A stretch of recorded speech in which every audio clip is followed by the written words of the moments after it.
Welcome back to the Andrew Undem podcast. Today I have not only a great friend and a mentor of mine, but a really impressive real estate businessman, Jimmy Burgess. He's the CEO of Berkshire Hathaway Home Services Beach Properties of Florida, overseeing 280 agents, consistently doing over $2 billion in volume. Proud to call him a friend. Jimmy, thanks so much for coming on and joining me from the beautiful 38 corridor of the Panhandle of Florida. Yeah, nothing like it, Andrew. You know what's fun about these? I know you do a bunch of these, and I do as well. But I don't do many of these with people that are as close a friend as you are, and everything that you've meant to me, how you inspire me, and so, man, I'm excited just to spend some time with you today.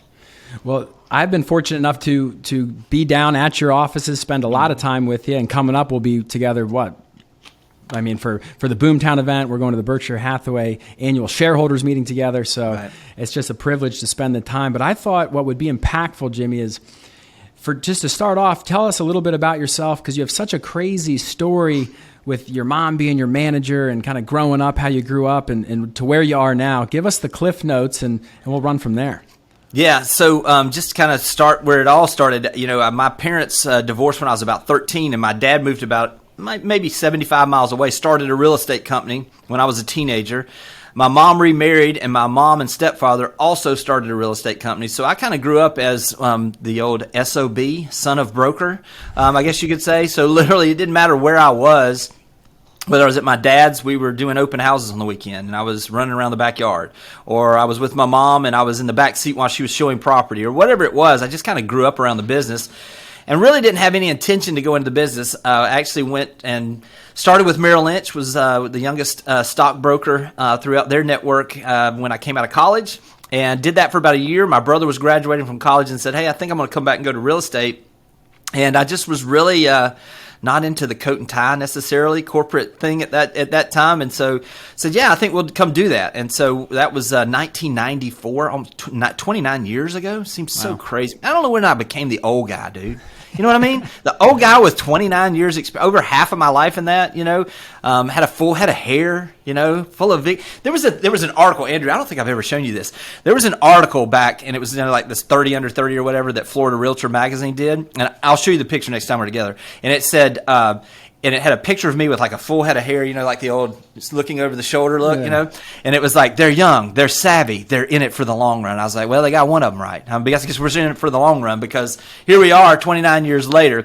But through that, there's been a ton of up and downs. You know, so as we have talked about, we don't have a single agent in our company, whether they're making $1 million a year selling real estate, or they're at the lowest point of their career, or they're just trying to figure out how do I move from this plateau I seem to be on to the next level that I haven't been there. So that's been some unique things. You know, we'll talk about some of the ups and downs if you like, but basically it's been a great, amazing ride that now looking back, I wouldn't change a thing. I would absolutely, every single thing has shaped me to be who I am, have the passion I have for this business.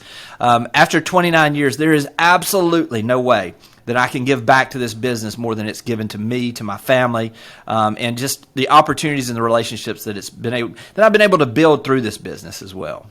Well, you've had an impact on a lot of people. Like just a month ago at convention, we're in Vegas. You can't walk more than 6 steps without a flock of people coming up to you saying, oh my God, it's Jimmy Burgess. Can I get a picture? Because you've been delivering so much value to the network. And by the way, for everybody, you got to follow at Jimmy Burgess CEO on Instagram, because the nuggets are coming out daily. I don't know how you're producing this much content. I'm trying to keep up. So for as a 50-plus-year-old, you got that social media game right. Yeah. Hey, man, I'm going to tell you something. Andrew, somebody told me this one time. They said, look, everybody's going to get older, but getting old is a choice. And I ain't going down like that, brother. You know me. I'm going down with a fight. I'm going to be learning more than anybody else. I want my kids. It was so cool. Last night, we're sitting at dinner. I've got my 23-year-old daughter there and her boyfriend, Noah, that you know. And we're going there, and my daughter says, hey, I was just talking to Noah, and he showed me that website you showed him and that pattern you showed him, and I'd never even thought of that way. And I'm going to use that on my Instagram. And I was like, that's right. That's right. I'm still in the game. I still got a few things that I'm learning on a daily basis and trying to be that. You know, one of the things, I know we'll get into some of this, but one of the things that I've really been focused on now, and I've tried to preach to our agents and to everybody coming, my kids, everybody, is that money follows mastery. And so what is it that you're mastering? What is it that you're truly studying? What is it that you're doing?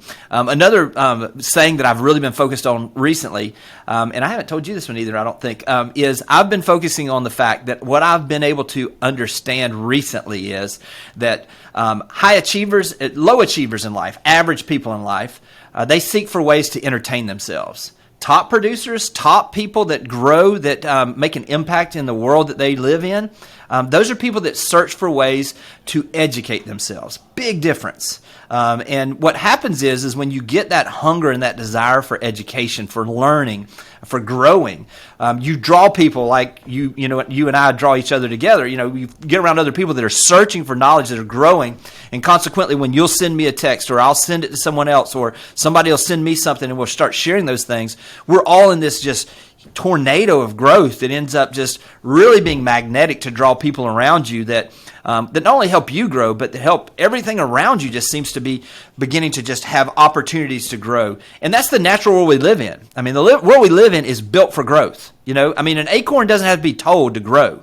That's what it does. You don't have to tell someone to go out and to get an education. They go most times, but literally it's the people that they have around them, the teachers, the opportunities they have. So for me, I think it is just figuring out what it is that I can master. Social media right now is, come on, if you're in this game and you're not figuring out how to do this better, you're falling behind very, very quickly. Well, that's why you're the CEO. Typically, they call the best salesperson in any company the CEO. Did you know that, Jimmy?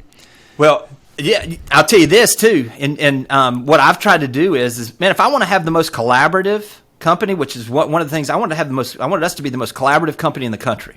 Well, guess what? Our agents need to see me being the most collaborative person they've ever been around. If I want our company to be the hardest working company, I'm the one that needs to turn those locks in the morning and turn them in the evening and be the hardest working in the organization. So if I want a positive organization, you've been down here, we say it all the time. What do we always tell our agents? Who's got it better than us? Nobody. That's exactly right. And I believe it because we absolutely look for those opportunities. I'm not going to ask anybody to do anything that I either haven't done or that I'm not currently doing. And I think you can't fake that. And so if you're a team leader listening to this, you're a parent listening to this, I'll promise you, the things that you can do and the lessons you teach are less about the words you say and about the actions that you take. People are watching. And so if your organization is struggling right now, odds are you're struggling. A lot of times it's just an outward manifestation of what's going on internally for us, especially the leaders.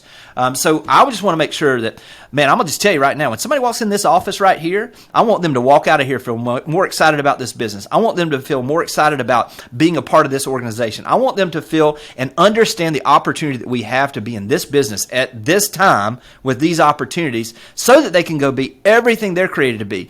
And I think when you start with the leadership role, and listen, we're all leaders. You may be leading one or you may be leading thousands. We're all leaders. How are you setting the tone by the things you're doing, the things you're learning, the actions you're taking, and what are you teaching without even saying a word? God, I love that. They say a healthy leader drives a healthy team. You won't see a healthy team without a healthy leader, and you just summed that up beautifully. And I also love entertaining. Are you trying to entertain yourself or are you trying to educate yourself? Because, I find myself, I like the word autodidact because I like these polysyllabic words. It just means someone who's always teaching themselves. I don't need a teacher. Yes. You got to be teaching yourself. That's right. Yes. Mark Twain said, I never let my schooling interfere with my education. And what a great line. That was a great line for me as someone who I was the class clown. So when I say things like that, it gets them twice. Can't argue with that. No, trust me, I won't let my schooling interfere with my education. All right. So, that's good stuff. And, I find myself because I'm so drawn into this business now and connecting with people like you and Gino, who we'll talk about, now you're the CEO of a company owned by Home Services of America. You have this amazing opportunity to speak with the most influential person in real estate every day, which we're going to talk about. But I'm not that interested in what the Orioles are doing or what's going on with Lamar Jackson or who's going on in the NBA playoffs because I'm dialed in. I'm excited for this. So before we get into, because I have so many questions and, we could talk for 3 hours like we have and joke about, man, that could have been a podcast. Yeah. Because right where you are now is the CEO of this big organization, crushing it. You took an interesting path to get there. You got into the business, Merrill Lynch. Tell us about it, because I know you rode this thing up and you were one of the most successful developers, builders, agents, and you experienced 2008 like the rest of us, and then you rode it back up because you can't keep a good man down. So take us on that journey if you wouldn't mind. Yeah, let me say this too. And what really started a lot of that is we had some early success. This was back in the 90s before really the word team, before, the Crockett team decided to name that something, and, it became this worldwide organization where everybody wants to have a team, and we all talk about it. You got a great team. We got great teams. But at that time, it was my brother, myself, and we had his wife as our assistant. And that was, it was 1996 or 7, and we did like 119 transactions, the two of us with one assistant. But the problem is that our average sales price was like $68,000 because I was in this little rural community, and we were selling everything. We were selling little small lots, we were selling acreage, we were selling houses. It was double wide. We were selling them all. You know what I mean? We were doing whatever we could to get some sales, and so we ended up, we're sitting there and we're going, man, we worked awful hard to make this little bit of money. Once you split it up and paid her and paid brokerage, paid everybody, and so got burnt out. So around 2000, we decided we were just going to exit the company, basically do something different. We were just burnt out. So that's what we did. My brother ended up going into a purchase part of a Chevrolet dealership, went into that. I ended up going into banking for a little bit. First off, I had no idea. As you say, I've always been an outside cat. Yes, you are. You know what I'm saying? I've always been someone that I ate what I killed. Nobody ever gave me anything. And so consequently, when I went to work at that bank and they're like off for Lincoln's birthday, I was like, yeah, man, I don't know about this, But because I had all of these people and I was from the area and I knew all the builders and I knew the developers, I was a commercial lender. That year I was at the bank, I grew about 40% of the bank's portfolio of loans that year on a regional bank. And so I went to the CEO at that time who had become a friend of mine. I said, hey, man, can you help me out here? A little raise. How about, a little something for the effort, the old Caddyshack. But so basically, as I'm saying that, he says, Jimmy, don't worry.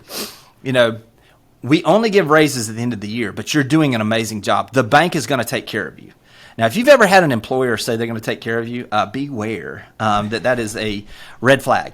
So the end of the year comes. I'm super excited. Can't wait. I'm finally going to get this raise. And he's just sitting there telling me, I'm sitting across the desk in Destin, and he says, Jimmy, we never do this.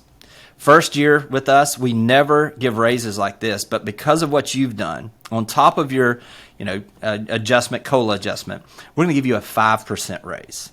And I thought I'd misheard it, You ever had one of those moments where you just you literally almost have a crazy snap? Literally, I was sitting in that little penthouse thing overlooking, where I could see this golf course by his office. I wanted to pick up my chair and throw it through that glass window. I was like, are you kidding me? But I didn't. I just simply said, thank you. And I went and got in my car, and I literally, I can drive you to the spot. I pulled my car up by the beach, and I'm just sitting there in that car with the windows down. And I literally said, there will never, ever be somebody tell me what I'm worth again. And it was one of those moments where I was like, look, I got to get back in real estate. And but before I decided I was going to get back in real estate, I said, look, if anything's going to change for me, it's going to have to, anything's going to change around me. I got to start it on the inside. So I just began reading just everything I could get my hands on. Tons of self-development, listening to speakers, and back in that day, we put the little tapes in our car. You know what I mean? I was listening to tapes. And I remember I'd heard it so many times, but I heard it about a week after this in my car. Zig Ziglar said, if you can just help enough other people get what they want, you can have everything that you want in life. And I remember I'd heard it so many times, but all of a sudden, for some reason, it's just like bam, it hit me in my soul. And so I started thinking, well, what can I do to figure out how to help the people around me? And I started realizing, well, I'm at the bank. If I could just help these builders who are saying that their biggest thing is that they need cheap lots. And I've got developers that are saying, well, if we could just find builders that would build roof tops, which will help us get momentum, then we'd be in good shape. And all of a sudden I said, wait a minute. They both need that. If I can just put the two of them together, then something's going to happen here. So literally, you know how this is. Once you start getting focused on something, it's amazing. The old, when the student is ready, the teacher will appear. Amen. Well, it was like opportunities just began appearing as well, because I began to do the work of preparing myself for that. So within about a month, I had somebody come to me and they said, hey, listen, we want to see if the bank can do this loan for us on this development. And I said, well, let me take a look at it. I looked at it, and immediately I knew the bank was not going to do the loan. But I realized that I bet, because these were pre-platted lots, that I could sell these lots where they could get a simultaneous close, where they could receive funds from a sale of the certain portion of the lots, own the rest of the development outright, and they wouldn't even have to take a loan. And so I went back to him and said, listen, got good news, bad news. Good news is the bank's not going to make this loan. I said, that's the bad news. The good news is I bet you in the next 48 hours I can raise enough money for you that you don't have to have a loan. And they said, well, how? And I laid it out. And that afternoon they said, well, look, we'll give you 48 hours to see what happens. I still have my real estate license. So after work that afternoon, I'd set a bunch of appointments at 5 o'clock. And I rolled out a map on the front of my truck. And I had builders that I just had called from my clients and said, hey, I know you're looking for some lots. I think I got some cheap lots that you can get in early on if you're interested. I sold about 25 lots that afternoon that went under contract. And I looked and I said, wait a minute, I'm going to make more money on these closings than I will the entire year at the bank. And so I waited until that happened. And then immediately, as soon as that happens, then another developer comes in and says, look, I know the bank won't do this loan. You got any ideas on this thing, though? And I ended up putting that deal together. So about 90 days later, I went to the CEO and I said, hey, I really appreciate everything, but here's the opportunities I have. I need to make a change because I didn't want to burn a bridge. Right. And so consequently, within a year, I was making every month what I had been making at the bank for that year. Then within 2 years, again, focusing on helping others, figuring out ways to serve, all of a sudden I realized that I was making in a week what I was making at the bank. And all of a sudden I had this huge amount of money, this generational wealth coming in. How old selling are you? real estate again. How old are you there? I'm 32, 33 years old. Very similar to you, in ways of the timing. And all of a sudden, what happened is, this was right around 2003, 2004. And, you and I have talked about this. I mean, it was like, I started by focusing on helping others. And somewhere along the way, when the money starts coming, it was like, man, what year is it? 2000, me. I'm going to get mine. You know what I mean? I mean, it's just like a crazy thing that happens. You know what I mean? And so consequently, I started focusing on myself. The economy changed on me and changed on all of us. And so come 2005, where I was making $1 million+ a year for a number of years in a row, all of a sudden, 2009, I'm sitting in federal bankruptcy court with $500 to my name. And, looking back, Andrew, man, I can remember it. I mean, it was May 9th, 2009. I'm sitting in that parking lot with my wife, sitting beside me, getting ready to walk in there. And man, first off, I'm sitting there going, man, she meant it when she said better, worse. She meant it when she said rich or poor, good times and bad. And so literally while I'm sitting there with her and going through all of this, because this doesn't happen overnight. It takes years to unwind, the amount of cash that I had and had brought in and the assets we had to go to zero, basically. And I was doing everything I could not to get there. But I came back, and when I was going through all this, you can't fathom. And somebody may be listening to this right now. When you're struggling, I can remember waking up. There would be days I'd wake up, and it was like somebody would punch me in the stomach when I would realize the things that might happen that day. Most of them didn't even happen, but I would think, oh, this might happen bad. Oh, they're going to call me and want me to pay them, and I don't have any money. Oh, this is going to happen. And so you just live in this situation where you're just struggling just to get through the day. And again, at one point I finally said, you know what? This whole 2000 me thing, it's not really working for you. Had you seen what's happening? Let's go back to what got us there. So I got back to becoming a student again of serving others. And there was this Les Brown, is this powerful, old school speaker. He's got this old, it sounds like a black preacher voice, big booming voice. And I was sitting in my office, and I remember the phone rang. And there was something just came over me, man. It was just like immediately I was like, I bet that's a bill collector, and I can't say anything to him. And I was just at my wit's end. And I just said, I got to get in my car and just drive. I got in my car, and for whatever reason, the cassette tape that I had in there of Les Brown had come to a place where as soon as I turned the car on, it was like his big booming voice came on. It says, your struggle has not come to stay. It's come to pass. And bam! It's like it hit. Boom, it hit my soul, And I was like, wait a minute. The struggle that I've been going through, it will change when I change. The same way that it changed for the good before when I made the change, I can control some of this. I still got to walk through it. but I can begin to start playing offense instead of defense. And so I began to fill my mind again. I began to find ways to serve. I got back to focusing on how do I serve other people. And here's the thing is when you're in a struggle, if you start serving other people, you don't have time to think about all the stuff you're worried about because you're more worried about helping other people.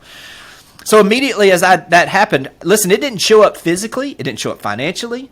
It didn't show up in my life immediately. But I'll promise you that was the day everything began to change. And so as I began to walk through those things and began to get through there, literally from the time that the bankruptcy happened, financially, literally within a year, it was craziness that I was playing offense, that I just got right back on track. It was like a switch had been turned. And literally going through all that, and I can get into all the things because it's not just your finances, man. That was the best thing ever happened to my marriage. I became a better husband going through all that. I became a better father going through all that. I became a better man going through all of that.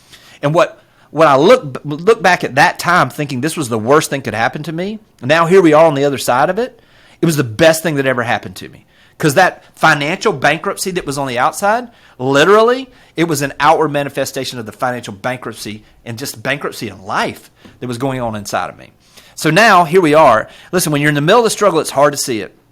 But listen, I'll promise you're undefeated.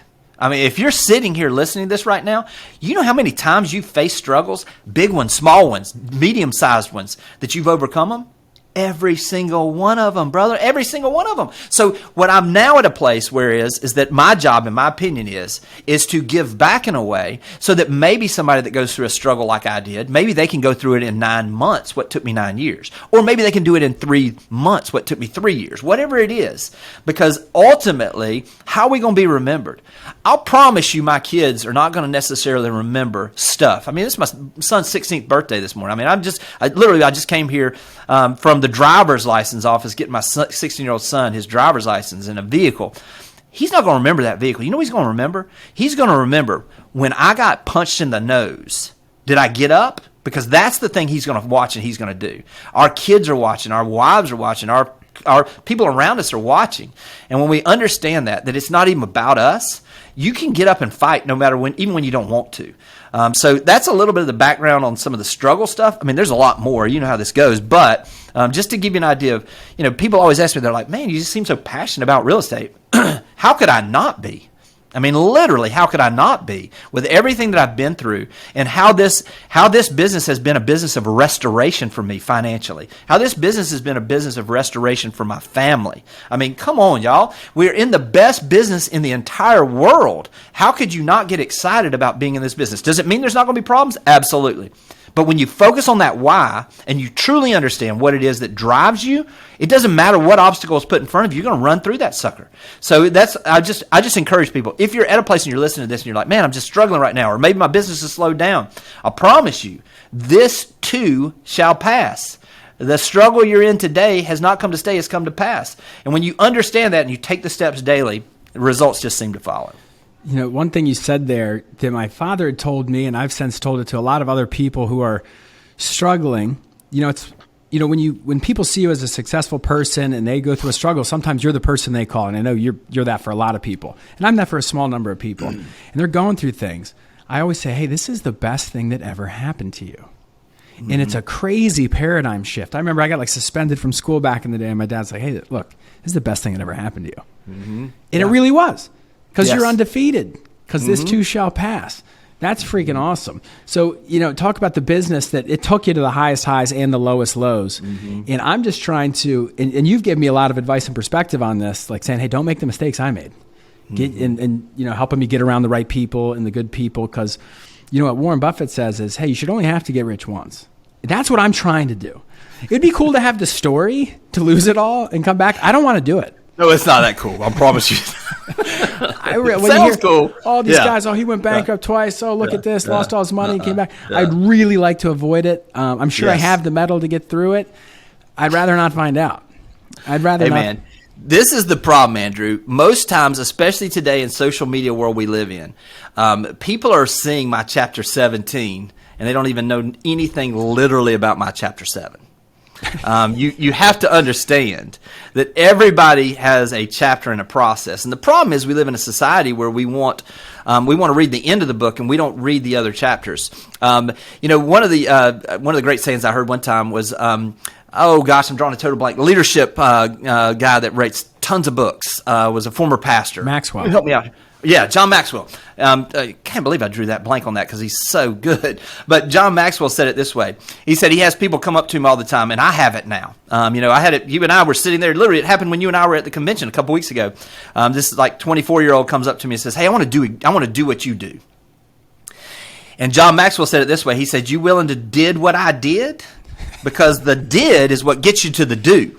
And what happens is we try to skip the did, all the things that are there, and all those difficult times and all those things. And it's just, it's the experience. There's nothing in this world that is more valuable than your experiences. And good ones are fun. The bad ones are the one that you really grow in, though. Growth. You and I say this all the time. Growth and comfort cannot coexist. Right. If you're not uncomfortable right now in the way that you're trying to grow, odds are you're not growing. And if you're not growing, it's not like there's a pause button. You're dying. So what is it you're doing to get where you're comfortable being uncomfortable? And when you can do that, man, everything else is going to take care of itself. See, this is why I love talking to this guy. This is why I'm always blowing up his phone on my way in. After I do my little Instagram story, I'd like to call Jimmy and just get some advice and perspective, because I've found myself in uncomfortable situations pretty much my entire adult life moving forward, because I've always been an outdoor cat, never had a job. I've never even had a boss. Right. Yeah. You got one, Amy. It's pretty good. Yeah, that's right. Well, let's be honest. Yeah, I'm whipped. I don't know if you guys knew that. She's going to let me come back down and hang out with Jimmy in 38 if I bring her and buy her that's right. a bag or two. But no truer words have been spoken of the fact that you have to constantly remain uncomfortable. Like getting asked to, by the way, I don't know if you knew this, you were the first person to put me on a stage as a solo speaker by myself. Was that 2 years ago now? Yeah, man. And you saw something in me I hadn't even seen yet. I'm like, he wants me to do it solo for an hour in front of his whole company at his big thing? Yeah. That's uncomfortable. Because people are like, oh, you're such a good speaker. I'm like, no, I still get nervous. Okay, because I care. And anyone who says, oh, I don't care what anyone thinks, they're lying to you. Everyone cares. You want to be good, but you got to lean into it. Now, you've seen what's happened. I'm getting asked. I'm going all over the place. Next week we'll both be doing keynotes at Boomtown. Yeah. So I just want to thank you for that, because you gave me the confidence that I was the type of person who could pull that off before I felt it myself. And I know you do that for your people and your company all the time. Andrew, let me just tell you this. This will be the cool part, okay? Because you're past this, but somebody noticed me. You know what I really want to be remembered as? Somebody that noticed people. Somebody that noticed and saw something in somebody. I can remember my high school golf coach telling me, you can play college golf. And I was like, what are you talking about? Before he saw it before I did, and he spoke it, and it gave me the belief. I knew literally within 15 minutes of you and I meeting the first time, I was like, this dude right here, he got something. He needs to be in front of people, So, the cool thing is yes, it's great to be noticed, but it's even better to be a noticer. So I would just encourage everybody that's listening to this, if you've got any level of success in any area of your life, as a parent, one of the coolest things, man, I don't know if I've ever told anybody this, but one of the funnest things for me now, growing up in a smaller town where everybody knew everybody, is some of these kids, I say kids, they're your age, that were 10, 15 years younger than me, that were around when I was in my 20s as a parent, that I watched them play Little League ball or do those things. To now see them as parents and be able to, I sent one just a week or so ago, just sent a direct message and said, hey man, I've been watching your whole life.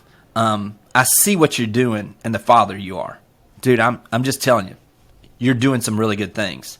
Congratulations on the family you're building. And I know that I'm seeing the good of it, but I'm just telling you, keep doing what you're doing. Keep adding the value, because I promise you, you're going to be glad you did later on. And just noticing people, you know what I mean? Man, do you know, I had a guy that did that to me when I was like, I don't know. He was actually a guy that was from the little small town I was in. I was maybe 25, 26 years old. I was starting to have some success in my business. I was really involved in the community. And this guy came up and he said, hey, I know you're just 26, but you're going to make an impact in this community. Dude, do you know how empowering that was? Yeah. So I would just encourage people, be the person that notices somebody. Look for things to compliment people on, and not just to do it. Do it when you're there. Man, I was traveling a couple weeks ago, and this guy was sitting beside me. I'd never met him. We're sitting on an airplane, and he says, and the stewardess comes walking up, and she just came walking up, and she didn't have a great attitude, but he literally changed the entire flight for us, because this stewardess says, you want the headphones? We were heading out west, and that's all she said. And he said, you know what? And I just was listening to this, as he's sitting beside me. I'd never, he said, you know what? You look like a person that loves their job. I believe this might be one of your best flights of the month. Do you know what? That lady went out of, I'm going to tell you something. Every single time there was something going on, she was coming checking on us on that row. She brought us extra snacks. She brought it, and it was just that little bit of noticing that changed everything. So just be a noticer. Be somebody that notices people, and I'll promise you're going to get more out of it than even they are. Dude, that's a superpower. I'm going to give you a pro tip on how I order at Chipotle based on that same exact message, because this is key. But before I do, talking about like you have that moment in life where someone says something to you and it just hits you in your soul. When I was involved with a sales consulting firm, I was like 22. It was one of the greatest like blessings of my life there. I just got so involved in sales at a young age. And I was just like, I think I can be good at this. I'm not really good at anything else. Not really great at math, this, that. But I can do this. Well, I can talk to people. He pulled me aside, and this gentleman said, you know what? You need to have unrealistic expectations about how good your life's going to be. And I was like, what does that mean? He's like, you wrote down you wanted to make a huge number at the time, huge. I'm like, what if I made 200,000?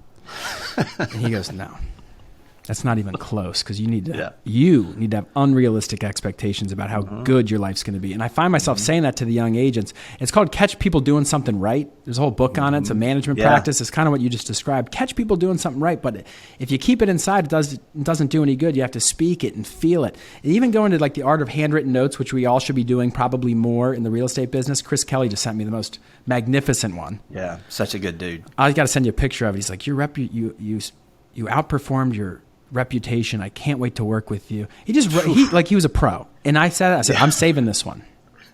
And I did. Yeah. I put it right up on top. That's right. Yeah. But tell like the stewardess story. This is just a fun little side note. When you go to Chipotle and they're scooping, you don't want a bad scooper. You want all the beans and chicken and all the stuff you can get. I do this every time, and it's a joke. Always works. I say, oh, we got a good scooper today. She knows. Yeah, I'll take that brown rice pinto bean chicken. And because no one talks to them like that. Everyone's going through life on autopilot, but that's good stuff.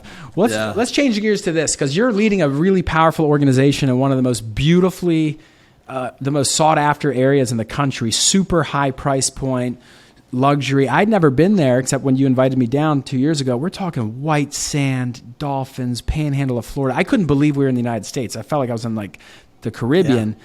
Just surrounded by nature. It's one of the most desirable areas. And I tell Amy all the time, at some point, that's where I want to be. I want to be in Rosemary Beach. Google it. Click images. It's available to you. Watercolor, the golf courses. So that's where that's where you're at. But that company went through a transition where you guys got acquired because you were so profitable and such a great operation by Home Services of America. And that's when they made you the CEO. And now you're in this awesome learning environment that you love to be in, and then you take full advantage of. And you talk to Gino Blafari. I think you told me you talk to him every day. Is that still happening, or were you just? Yeah, man.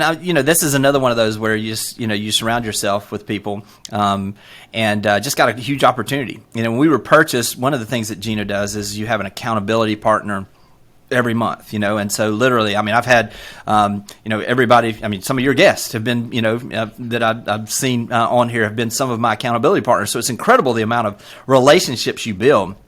And so the first month he says, look, you're newly acquired. I'll be your accountability partner the first month, and just looking forward to getting to know you.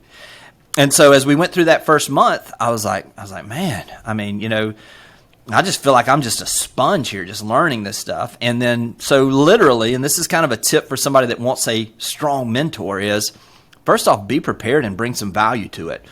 So literally what I did is I went and studied everything that Gino had done, and really came back a couple times on a couple of our calls and said, hey, I was watching this interview you did 6 years ago with Tom Ferry where you were talking about the West Coast offense. And when you were about 30 minutes in, you said this. What did you mean by that? And he's like, whoa, wait a minute.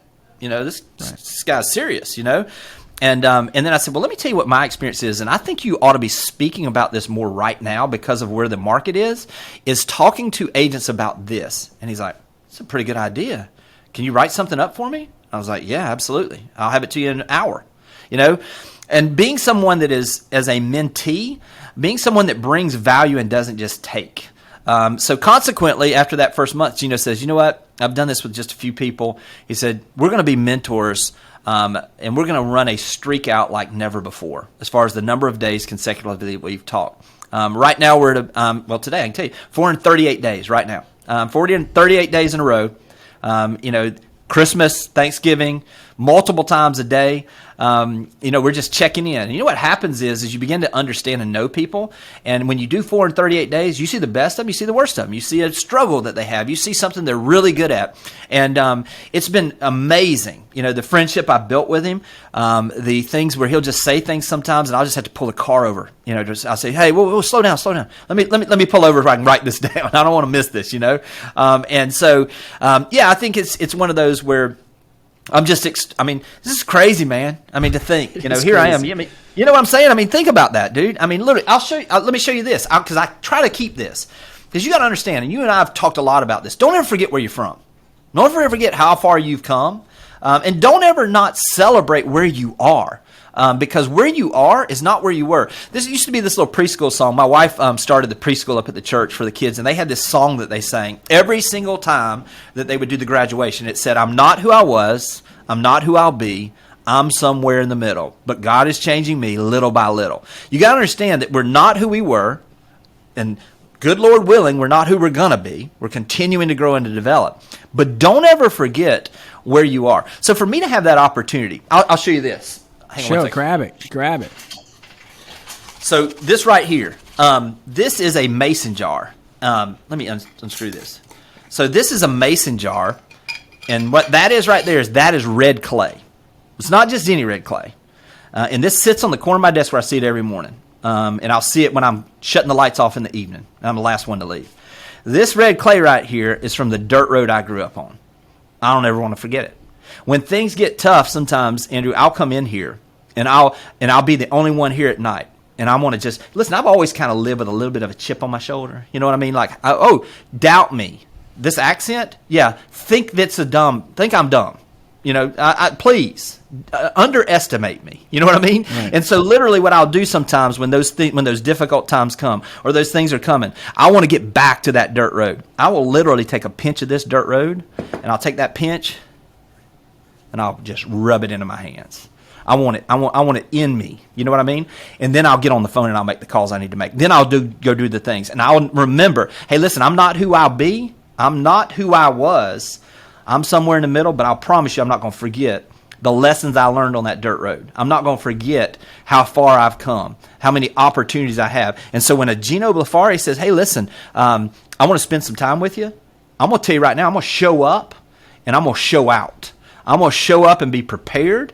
I'm going to bring value to that relationship, and I'm going to do everything in my power to make sure that I take every advantage of every opportunity that comes my way. I think when you get to that place where you start understanding the value and the opportunities with some of these relationships, and you know what? We work in a business where, you're very approachable. I'm very approachable. Gino's very approachable. If you're somebody that is wanting to grow and you're out there hustling, game recognizes game. If you're doing the work, I'll promise you, you'll spend time with people. I'll spend time with people. So just be the person that's adding the value, and I promise you're going to draw the right people around you. I love that clay. What's it called? The yak? The Funiac? What was the? That's exactly right. That's right. Back in the yak. You know it. Back in the yak. I remember with Greer, the Boomtown CEO, congrats on his acquisition. He would always, whenever you come around, he goes, from the yak! Like, people know. And like another kind of valuable lesson you just explained, being grateful for where you are and just recognizing what's going on. Because you're not your past, you're not your future. You got to be present. It was actually at Boomtown. I think it was Chris Jones was telling me, awesome guy out of Utah. He said, you need to read the book, The Gap and the Gain. Yes, good. Because what I realized is it's a kind of a famous book. Dan Kennedy's wrote like 1 million books, but this one is, I'm always focused on the gap. And the gap is, here's where I am, but here's where I want to be. And I'm not there. And I'm focused on that gap. And I'm not focused on all the gain I've had to get to this point. And Right. I read the book in like one day. It's like 150 pages. I said, oh It my is. God, my whole life I've been living in the gap. And I still am. It's a struggle. Because I'm like, I need to do this. I need to be doing that. Why am I not doing 1,000 units? What are you, stupid? How come this agent just left the team? It's all gap. But that's an important lesson for everybody. It doesn't matter where you are on your journey. If you just got licensed, welcome to the party. That's it. You got the whole world in front of you. Yeah. So what do you guys talk about on these calls? So first of all, if someone said the number one most influential man in real estate, who Warren Buffett specifically asked to run Berkshire Hathaway Home Services when they put his brand on a franchise because he saw what he did at Intero and just had this magical run. Because Gino's like a savant. Like this guy knows the business inside and out and backwards. Blindfolded, wake him up in the middle of the night. He'll be able to spit out numbers and just know exactly the ratios. He's a freak of nature in that respect. Is that intimidating? Like if he said, I want to talk to you every day, you're not going to get away from me. I'd be like, am I ready to work this hard? Because I kind of like cruising. Yeah. Yeah. And you know what? I mean, I think, again, it goes back to when the student is ready, the teacher will appear. So to be perfectly frank, our mutual friend, Doug Edrington, he and I were out in Omaha at Vince's event one year, and Gino was speaking. I didn't know Gino that well. I knew of him, obviously. Everybody in real estate knows of him. And he was there, and Doug says, hey, man, go ask Gino to mentor you. He does that for a few agents every year. This is when I was still an agent, back 5 or 6 years ago. And I was like, no, man, I'm not going to do that, And then he said, no, I'm serious. He did it for me for a month. It was amazing, And I was like, really? And no, this was back 5 years ago before he was at the level he's at now. It's really difficult now for him to do something like that. And I went and introduced myself. And I said, hey, I just and I knew because he always talks about that he walks early, he works out early, and I'm kind of similar. So literally, I was there when he got up and was walking, and it was just dark, and it was just me and him out there, And I just introduced myself, and I said, hey, I'd love to get to know you better. Just appreciate all you're doing, and just thanks for everything you're doing. At that time, he was CEO for Berkshire Hathaway Home Services. And, man, he spent some time with me that morning, and I was like, this is a good dude, And ended up, obviously, his schedule, did not happen at that point. But this was 3 years in the making. You know what I mean? I had been thinking about this, had asked for it 3 years before. And I think sometimes what we forget is that for something new to be born, there is a time of pregnancy. And we want it to happen like that. But I'd ask him to be my mentor or to spend some time with me 3 years previous. And it wasn't that the answer was no, it was the timing. And so I just continued to prepare. I continued to study everything he did. So when the time came, I was ready. And now, a lot of it is literally it's, hey, what's going on with your family? I mean, literally, yesterday he was a little under the weather, so all we talked about was what was he doing to get some rest. Hey, when you get run down like this, what do you do? And I mean, just little stuff, things like that. And it's just life stuff, He was telling me about going to the ball game the night before, I mean, it's that kind of stuff. And then every so often, there'll be those things where I'll ask his opinion on something. And it's not rare, but when I do, I'm prepared with, hey, this is what's going on. How would you handle this? That's been the amazing and valuable part that I feel like I'm just growing so fast. And it gives you confidence. When you have competence, you gain confidence. So now there's very few situations that, whether I face them or not, if I don't have the answer, man, I got the well. I can come to you. I can come to Gino. I can come to, Christy Budnick. I talked to her for 30 minutes night before last. She had helped me with something. It was incredible the way she led. So I just think it goes back to being prepared. And then once those things happen, take advantage of them and bring some value to those relationships. Don't just take. Yeah, competence leads to confidence. The one thing, being confident is a superpower. And you got it. The more you know, the more it's just automatic. Yeah. Like I found in some areas in the real estate business, certainly not in leadership and managing people, that's an ever-evolving thing, and no one's ever going to master completely, but you can, get around the right people and learn. But on a listing presentation, or we call them a marketing proposal now, I can do that blind. Yep. And just not miss it. And that gives you confidence. So now I do anything to talk to a seller. Bring on the sellers. Bring them. I want the most difficult ones. Send me in. I'm a Navy SEAL sniper. That's right. I don't need a scout. I'll blow a hole right through you. And but only because I know what I'm saying is right, and I can't lose anything I never had. That's right. You know, you said something which is how would you handle this? What a great question in life. If you want better answers, ask better questions. Mm-hmm. And one of my favorite objection handlers, this is a little tidbit for an agent out there. Anytime you get an objection about anything ever, my first response is always, how do you guys want to handle that? Mm-hmm. That's Because exactly right. people will solve their own problems. It's not your job to solve all their problems. And by the way, when it comes out of their mouth, people won't argue with their own data. Mm-hmm. But if it's your idea, naturally, they're going to push back. So, I mean, in new home construction, we use that all the time. Hey, you know what? We want to buy here. This school system's not quite right for middle school, and the lot's a little small. Got it. Too small. Schools. How do you want to handle that? Well, I guess I don't really need a pool. And then they bought it.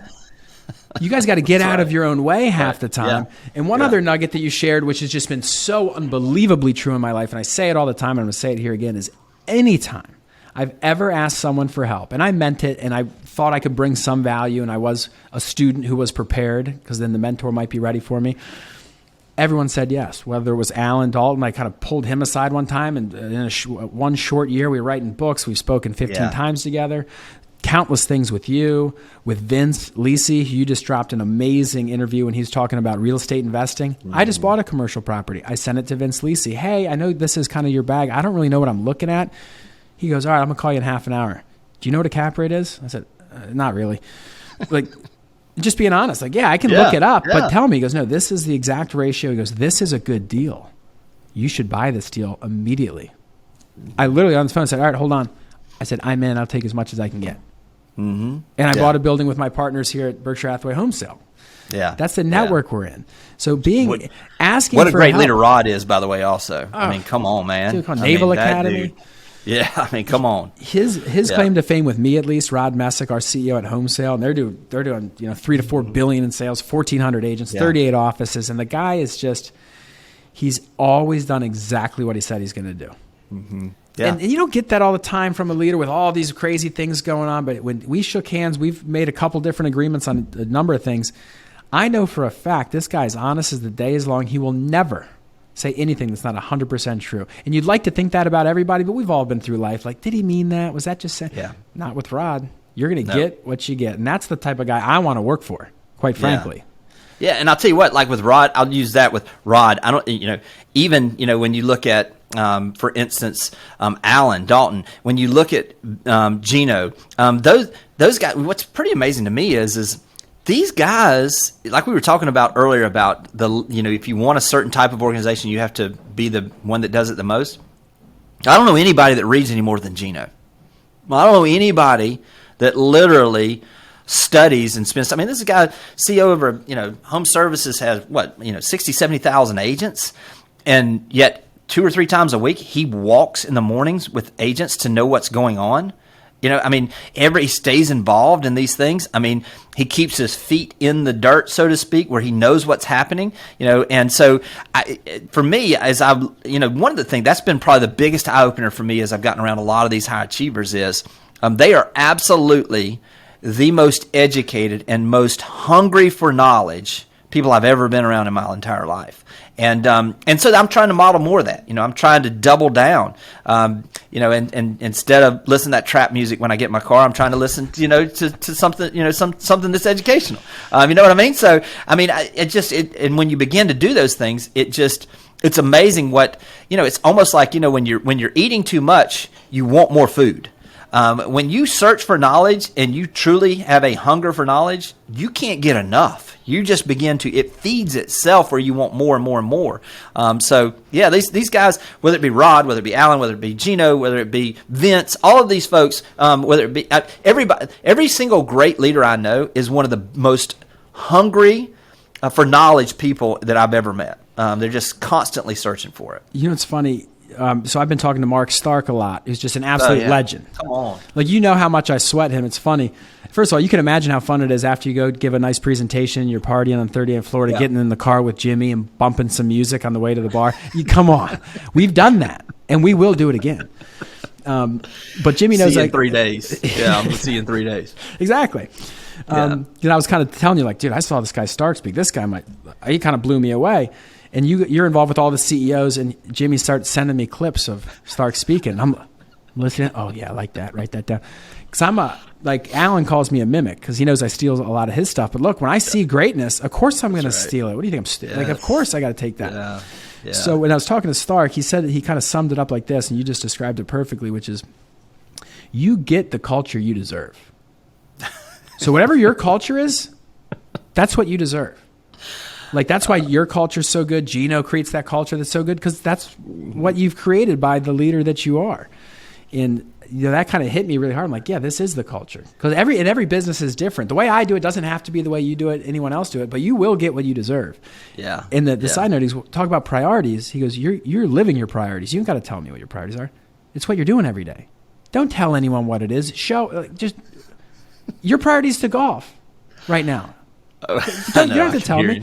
Yeah. So I'm like, oh shit. Talk about another guy. Like, that's the type of guy you want to be in business with. Not letting you get away with any bullshit. Yeah. Just be disarmingly honest. Man, I'm gonna tell you one of the most empowering things when I was when I first came on as the CEO, and I knew Mark a little bit, you know what I mean, but I spent a little bit of time with him, and we had he was speaking that CEO meeting where I'd sent you some of those clips, and we were just we were waiting on dinner to come in for everybody there, and I just went over and sat beside him for just a few minutes. And you know how he does, and he's like, so what are you doing right now? What are you doing right now? What are you doing right? You just and so I said, hey, here's what I'm focusing on, and here's what I want your opinion on, on what would you be doing right here, and he literally said, Jimmy, don't move. And this was something Ray Mace had said to me years ago too, another CEO and a great CEO. He had said, Jimmy, make the market move towards you instead of you mimicking the market. He said, what y'all do with your culture should not be what everybody else is doing. It should be different. So literally from that time, I have been like, I'm going to just promise y'all, when you walk in this door here, I want you to walk in here and be like, man, this is different. There's a different energy in this place.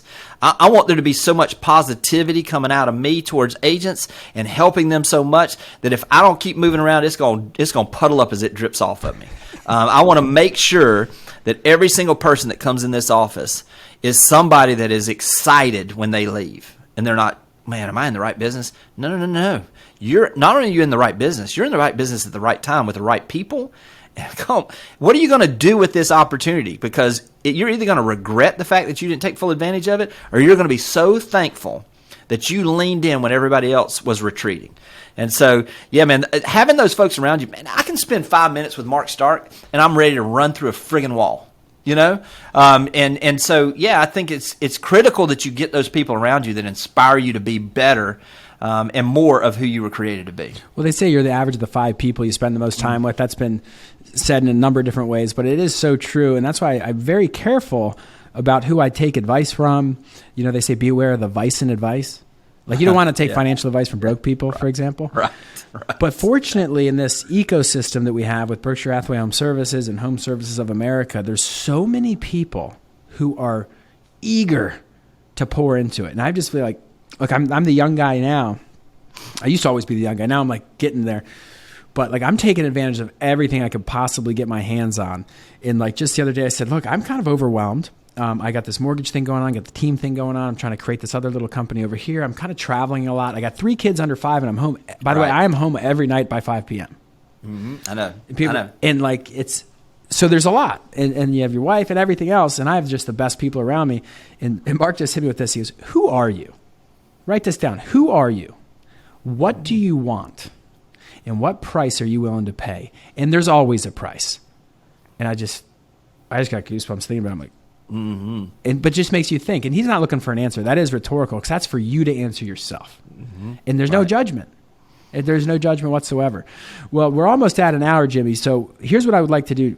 What are you doing right now? You're one of the most sought after speakers in the entire network. Every conference you go to, they're like, put this guy up on the stage. I know what you're going to talk about at Boomtown because you were going to give this talk in Omaha when you couldn't make it last time about pruning back for new growth. Let's not give it away.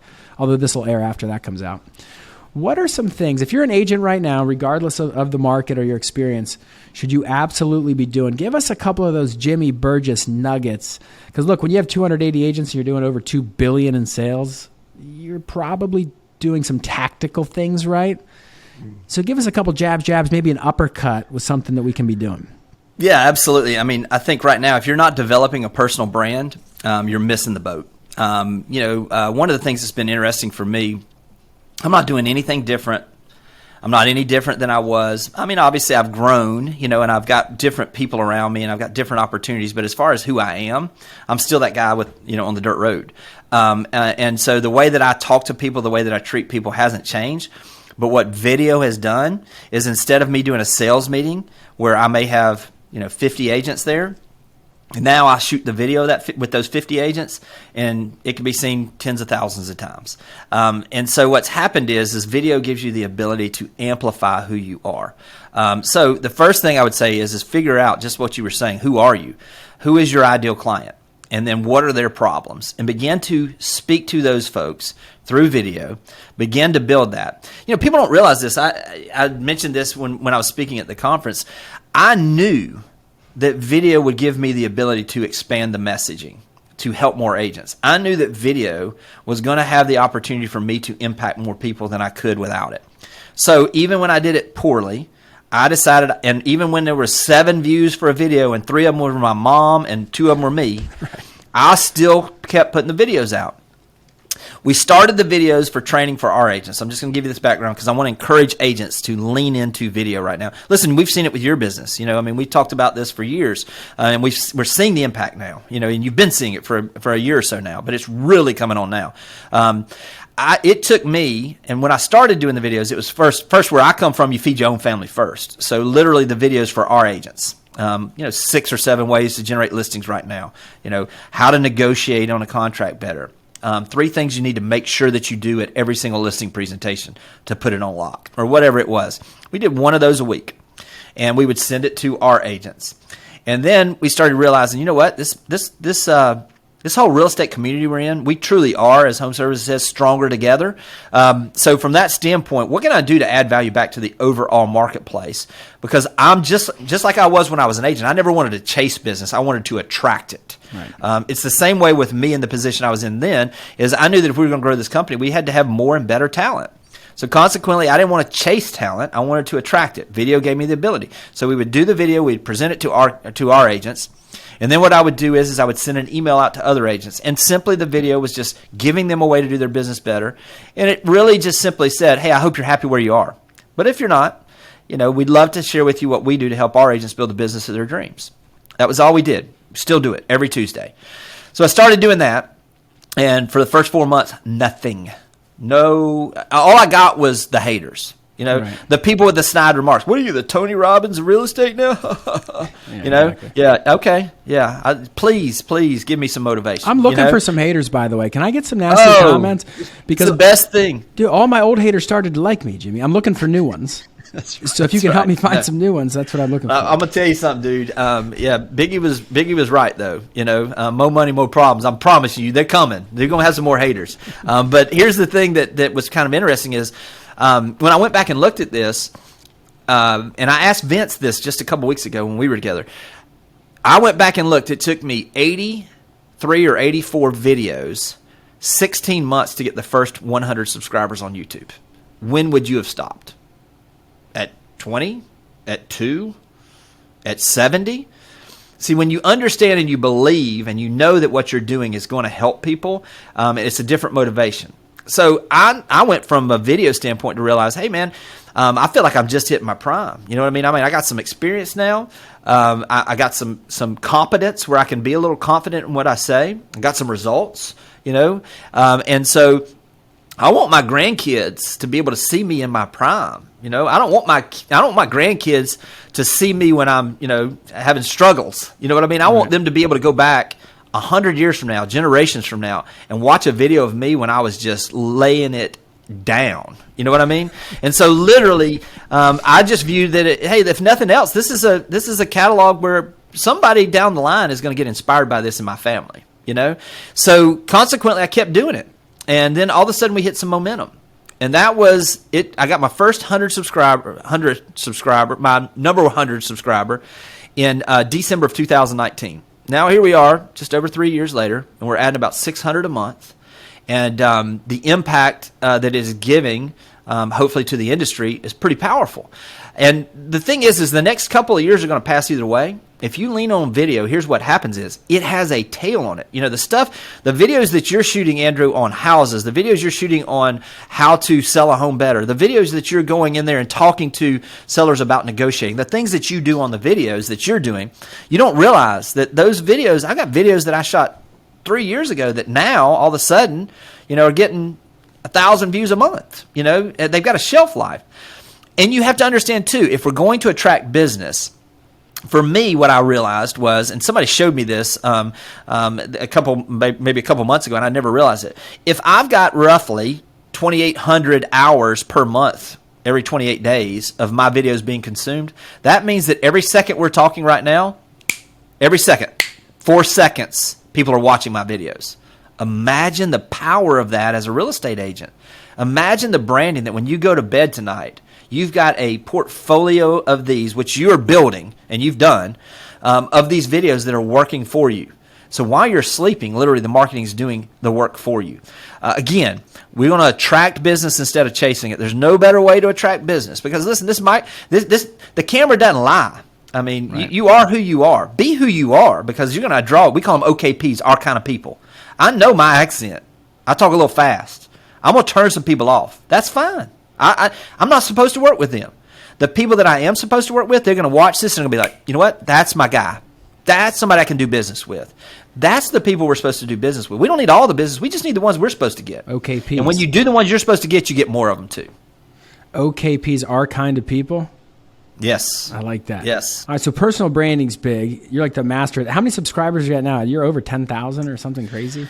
Yeah, I didn't look this morning, but it's pushing up on 13, 14,000, I think, on subscribers on YouTube. But this is the thing. That's YouTube. What you don't realize is when you start doing the longer form video, now you can have somebody chop these things up into smaller, like what you're doing, like I'm doing, like you see most people doing.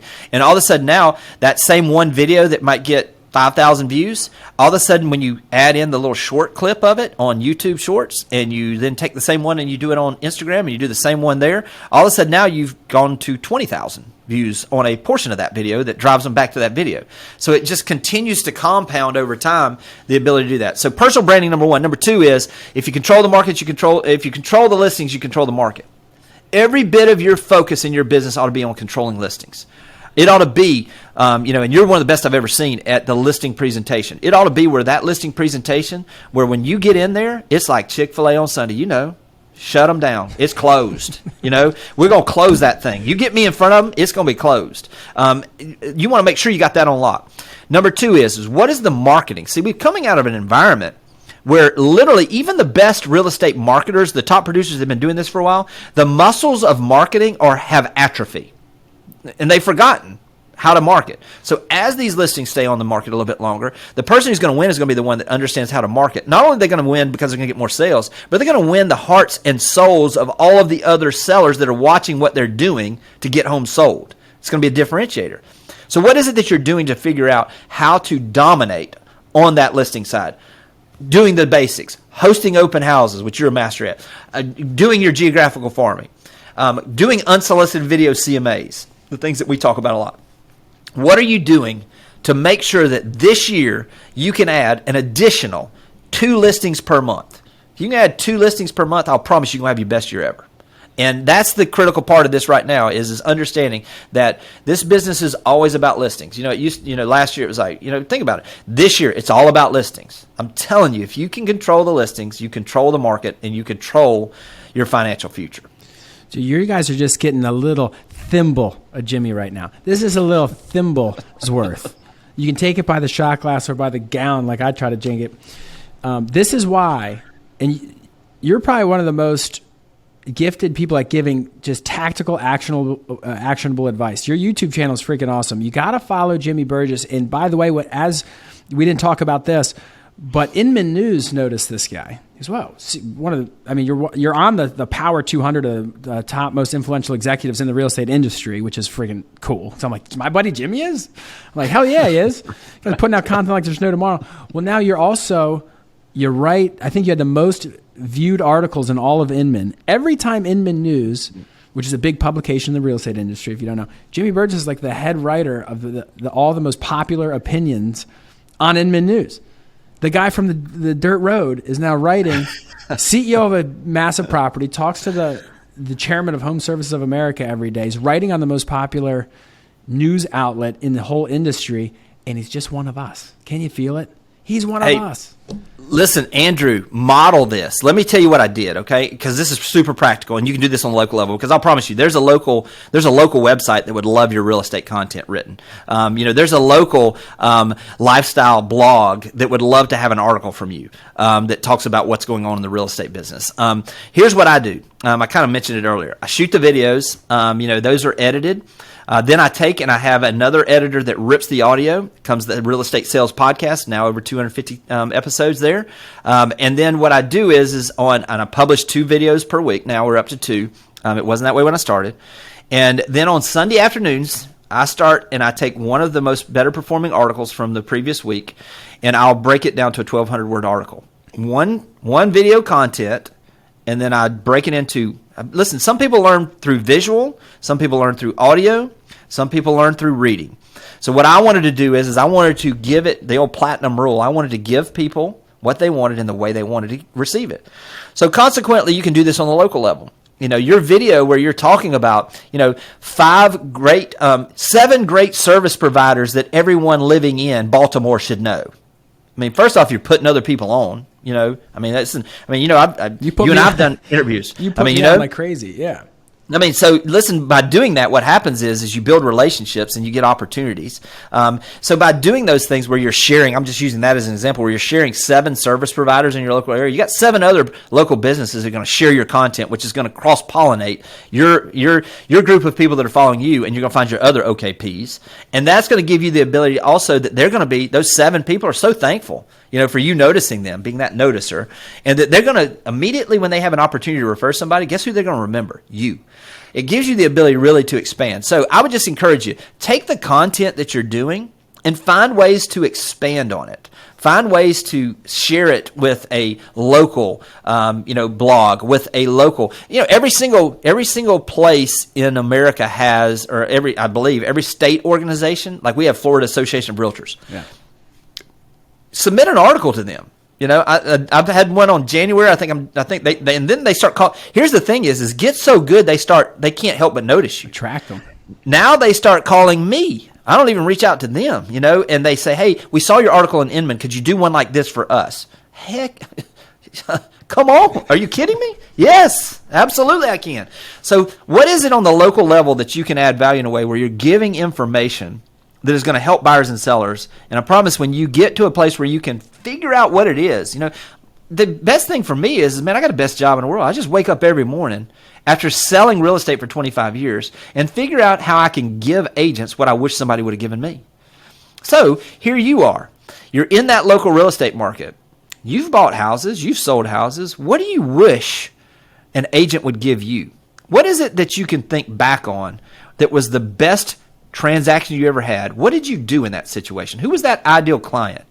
And when we get where we're really focused on what it is we do that we give, the receiving just takes care of itself.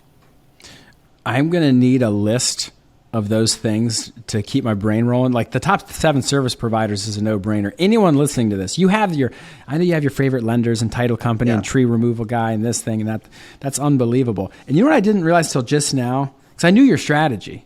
Because you have that awesome podcast, the Real Estate Sales Podcast, right? Yeah. It's way more popular than mine. Now, but each... You know what the difference is? About 225 episodes. If you judge me now, you'll have judged me prematurely. The course is current events, not ancient history. You're in the wrong classroom, young man. We're just getting warmed up. But so you take the video, and then you rip it for a podcast, and then you use that for the writing, and you hit every factor of how visual, auditory, written word. Well, Jimmy, because we could go all day, we're probably going to do part 2, 3, 4, and 5. Who knows where you're going to be in 5 years? Maybe running the whole thing, and I can continue to ride your coattails if I'm lucky enough. Stick around. Is there any imparting words? Look, I love talking to you, and you're one of the guys, and I said it on my story this morning. You just live it out. You don't have to say it. You go out of your way to help people. all the time, like our friend Heidi Harris and myself and Mario, who's not even with our company. Shout out to Mario in North Carolina. Like, people would take bullets for you. Yeah. And I'm on the list. Like, if I ever, and no one, not that I have to, but if anyone ever would say something that I heard that wasn't positive about Jimmy Burgess, I'd have to call a full stop. Timeout. What? And that's just the kind of guy you are. And I just want you to know publicly, you're inspiring to me, not just on the real estate and all this fun stuff about making money, but on how to be a good dad, a good husband, and just do life the right way, in a way you can be proud of looking back. Yeah, man. Thank you. Let me close with this. Anybody that's watching, somebody's gonna have their best year ever. Why not you? Why not this be the year that you look back that really changed the trajectory? Why not this be the year that you leaned in when most people are leaning out? Why not this be the year that you gained more knowledge than you've ever gained? Why not this? And listen, when I say somebody's going to have their best year ever, immediately most people think I'm talking about business. Man, if you find success in real estate and you fail at home, you fail. Somebody's going to have their best year being a parent this year. Somebody's going to have their best year being a friend, being a spouse, being a brother, being a sister. Somebody's going to have the best year ever in every area of their life. Why not you? And ultimately, it's going to come down to not a matter of what happens to you, because listen, we're all going to have this. My grandfather was a pastor. He used to say it this way. He said, listen, if you'll treat not everybody like they're hurting, you're going to be right about 90% of the time. We all got struggles. Because, man, I got stuff it sucks right now that I'm dealing with. You know what I mean? But the bottom line is it's not about what happens to you. It's how do you react to it. And I'll promise you, I'm going to wake up every morning thankful that I got an opportunity. I woke up this morning, I'm making my list of things I'm thankful for. I'm thankful I get for your friendship. I'm thankful for the opportunity that maybe somebody listens to this that doesn't have to go through some of the stuff I went through. I'm thankful for the opportunity that when I open this door, I can see there's 5 agents standing out there that I can go out and just encourage. I'm thankful that my son is made it to school safely, driving by himself for the first time today. I'm just thankful. And when you come from a place of gratitude and you focus on the fact that you're going to be the best that you can possibly be, those are the folks that are going to have their best year ever. Why not you? All right, call to action. Send Jimmy Burgess a message on Instagram. Give him a subscribe on YouTube if you found any value in this conversation, and we will keep bringing the best guests we possibly can. Jimmy, that was unbelievable. Thanks so much for spending the time, and I wish we were in person. Next time we do it, we'll be sitting in the chair right next to each other. Sounds great. Thanks for everything, man. See you guys.